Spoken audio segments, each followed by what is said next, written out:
To succeed financially, it is important to learn the game of money.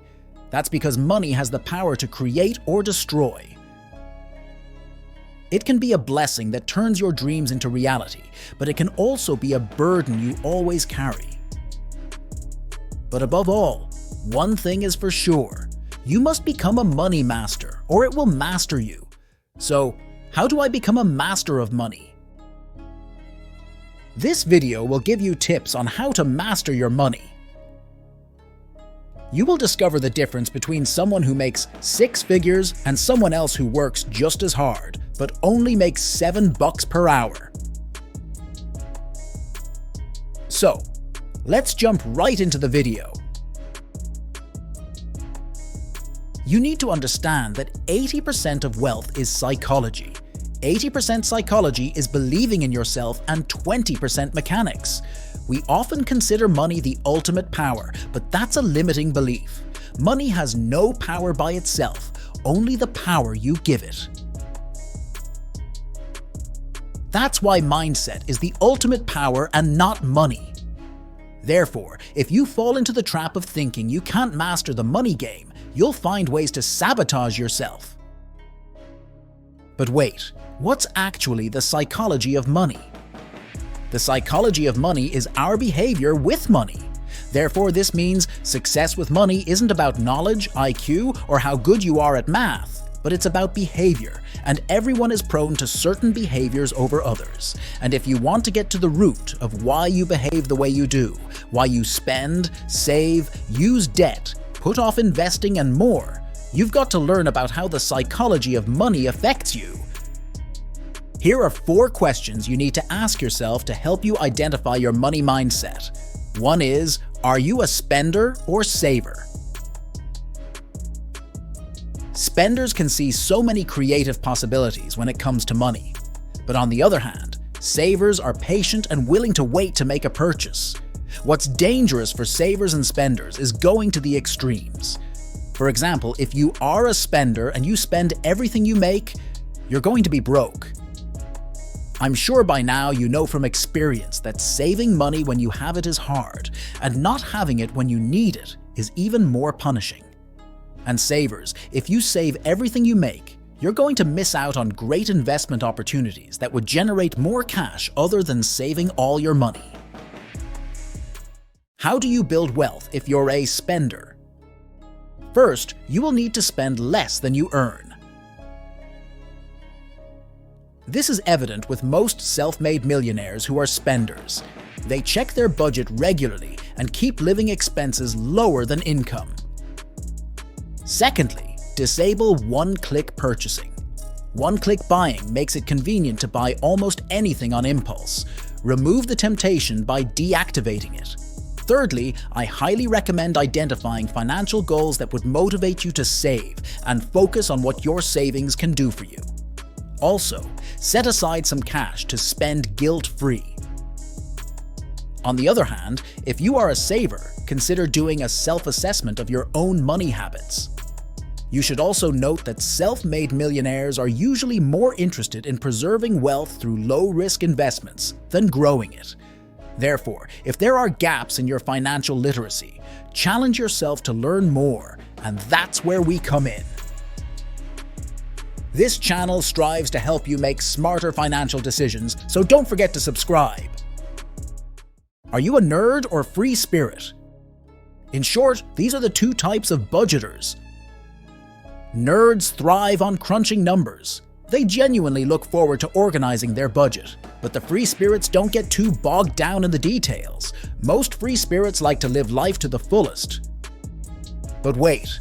Before you assume that people who are more likely to save money are the nerds, and people who love spending are the free spirits, guess again. There are actually nerd spenders. These types of people love spending money, but also love keeping tabs on the budget.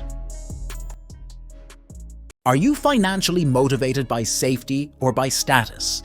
This is key to making the psychology of money work for you.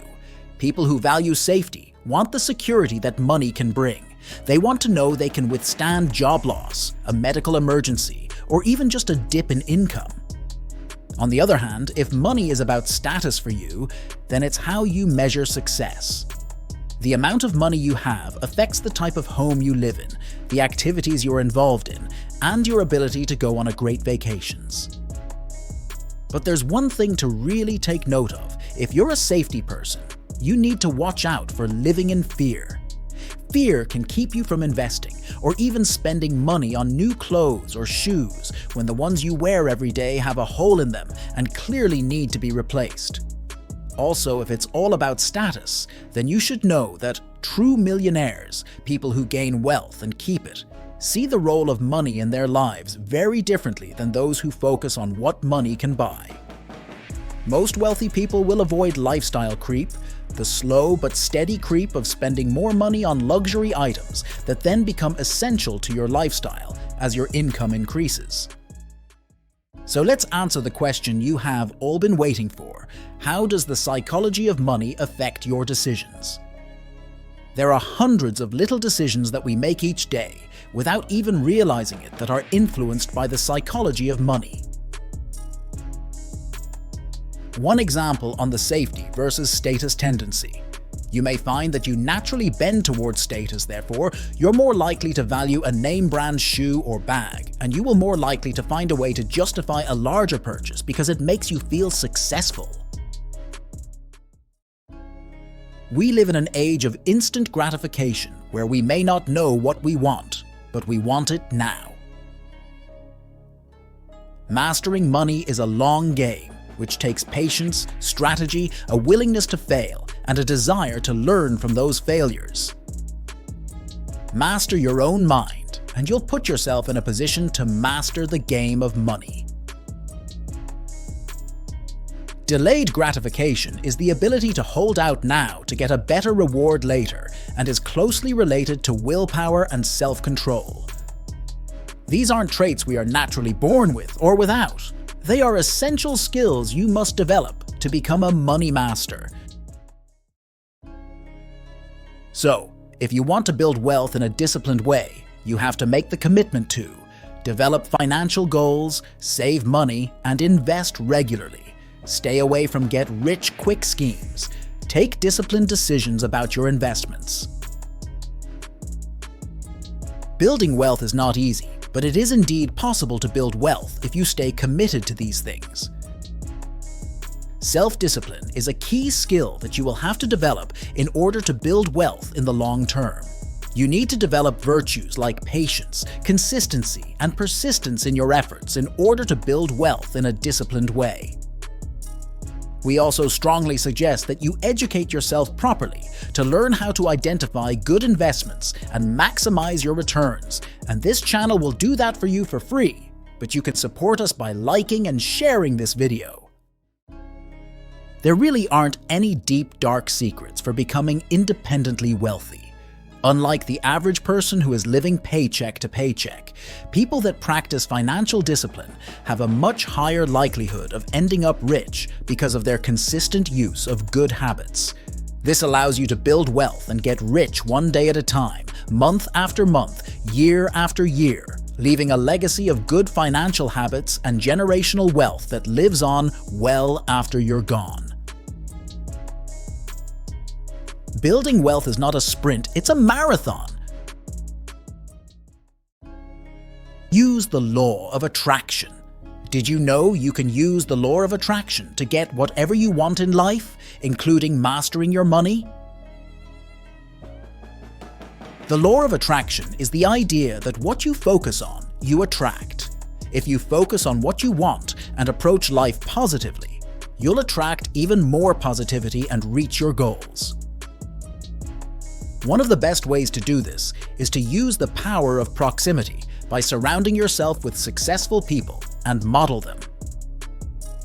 You can join a mastermind group, attend events like Business Mastery, or find a mentor. Most successful people have had mentors in their lives. Avoid debt like the plague. Living without debt definitely takes financial discipline, but I can tell you from personal experience that it's one of the best things you can ever do financially to become more successful than most people. Debt sucks you dry financially, costing you thousands every year in interest and fees that could be going into investments. Don't let your money go down the drain every year. Stay away from all consumer debt like credit cards, car payments, and other consumer loans.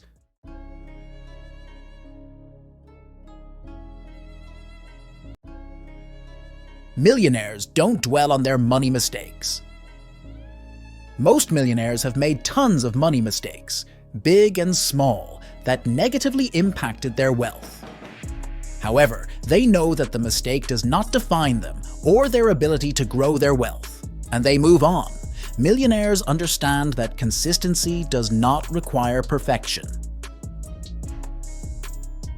We have also seen some self-made millionaires started out making expensive mistakes that negatively impacted their financial health, just like anyone else. Protect your wealth. Wealth protection is as important as wealth creation. This includes insurance coverage and creating an estate plan to safeguard your wealth from the risk of ruin. If you become a money master, you'll also be a master and creator of your life, not a manager of your life's circumstances. You'll realize you are in control when you view life as happening for you instead of to you. As the creator of your life, you can start turning setbacks into successes and change your reactions to circumstances so they always benefit you. You can develop a hunger that destroys your fear of failure and empowers you to go out and pursue your dreams. Financial freedom isn't really about a number in your bank account. It's about empowering yourself to master money and shifting your mindset in a way that becomes a part of your everyday life. Even if you plan on using a financial advisor, you'll want to become financially literate so you can be involved in important decisions. You'll also need to learn how to invest to achieve true financial freedom. Think about your risk tolerance, goals, and how much you want to invest. As your financial literacy grows, so will your investment funds. Therefore, I will still insist that you keep yourself educated about how to use money wisely, how to invest your money, how to make a financial plan, how to spend money wisely, and how to grow your wealth. The more you know about money, the better off you will be when you put your knowledge into practice. So, what's stopping you from subscribing?